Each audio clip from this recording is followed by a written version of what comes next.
my kung fu instructor, and he said that one of the best fighters ever was on a subway in New York City, and he was just sitting there after class, and he was by himself, and this really large man stormed onto the subway, and he was rageful, and he was yelling and screaming, and he was scaring the hell out of people. And so, when he started sharing the story, my first reaction was like, awesome, this guy's going to kick his ass because he's the best fighter in the world. And because he was so confident in his fighting ability, he had no fear. He knew he could take this guy down, but that's not what he did. He said, "What is wrong?" And he didn't move. He was sitting on the bench and he patted his knee.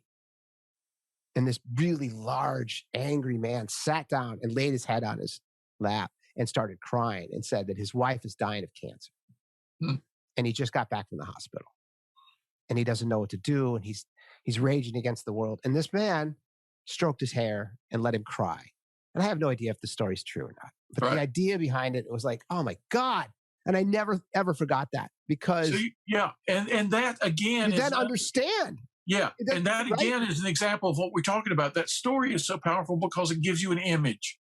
An image that can connect in your imagination. And you say, you don't know whether it's true or not. Well, there's a sense in which, like all mythology, it has to be true because of the impact it has. And whether it's factually true or not is kind of beside the metaphorically true. Right, because look at the impact the story has. And it also shows something else. People often turn to anger when they can't handle another emotion that is the more appropriate one for their circumstances. It can be hurt.